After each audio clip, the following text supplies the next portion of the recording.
Hello, amazing human beings. I'm so excited to be with you. We are celebrating Women's History Month.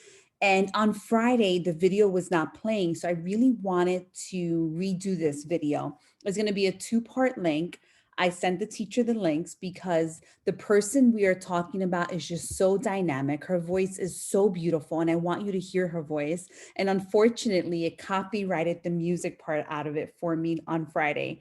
So this is a two-part video. You're going to watch this one, and I'm going to ask your teachers to please play the second link, which will be the voice of Ella Fitzgerald. So Ella Fitzgerald is a very well-known singer. She in her lifetime, she won 13 Grammy Awards and sold over 40 million albums. And I want you to know that she did all of this during a time that didn't necessarily embrace her or embrace her drive. She loved singing. She sang really well, but some places wouldn't allow her to perform, like venues or restaurants or clubs wouldn't allow her to perform because of the color of her skin. And she was persistent. And I always talked about being persistent, and she followed her dreams always, which I always talk to you about doing. Be persistent and follow your dreams. You want to make sure that you don't give up on something that you're passionate or that you love, right? Keep going, even if somebody knocks you down, or even if you fall down along the way, because that's going to happen, right? Sometimes you're going to fail at something. You need to get back up because it's going to make you stronger and better. So I'm going to share her story. Let me share my screen. And I really, before I do that, I want to show you pictures of her images here. Okay. And these are pictures of Ella Fitzgerald, because I like to show you pictures of what she looked like. Very beautiful. And this is a story about her. Thank you. Ella, Queen of Jazz by Helena Hancock. This is Ella, and these are her fellas. Ella Fitzgerald loved to sing, and she sang good. Before long, Ella was taking her music up and down the country. It was a crazy time, and Ella was on her way up. But Ella and her band weren't welcome everywhere. Ella was Black, and some folks didn't want her singing in their club, including the biggest joint in town. I'm sorry, Ella, but the answer was no. When Ella heard this news, it hit her hard.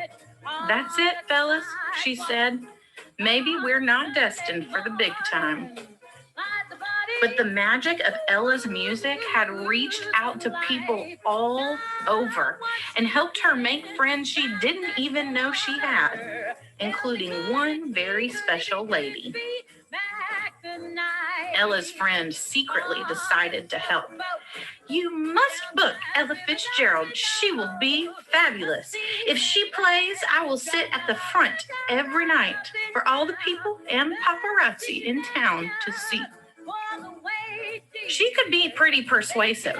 Not long after, Ella had a call. She and her fellas were asked to play the biggest joint in town, the very same one that had turned her away before. And just as her friend had promised, Ella was fabulous. She was a hit with the crowd. And so was her friend. Marilyn Monroe, this one's for you. With every night, the show got stronger and stronger, and so did their friendship, with all of Hollywood flocking to see them. Marilyn and Ella discovered that a little courage could go a long way. As the saying goes, all good things come to an end. And after a week, it was time for Ella's final show. Ella felt sad.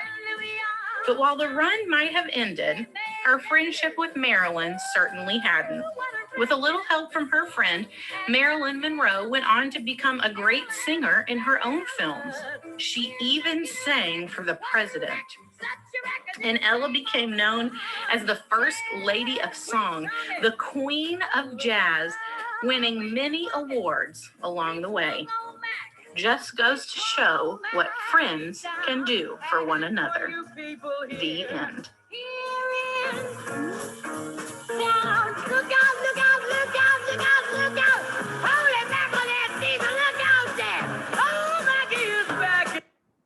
I love the idea of people helping people too in that story, right? Like friends helping friends, or even a stranger helping a friend. Marilyn Monroe happened to love Ella's music, and she was not for the injustice that Ella received. And she said, "Oh no, I'm going to help her do this." And in turn, they wound up becoming friends and helping each other. And that's the type of relationships we need to have with each other, right? We preach our motto, and we're blue dolphins, and we love each other, we encourage each other, we respect each other. And we want to make sure that we continue to show that love to one another. Have an amazing day.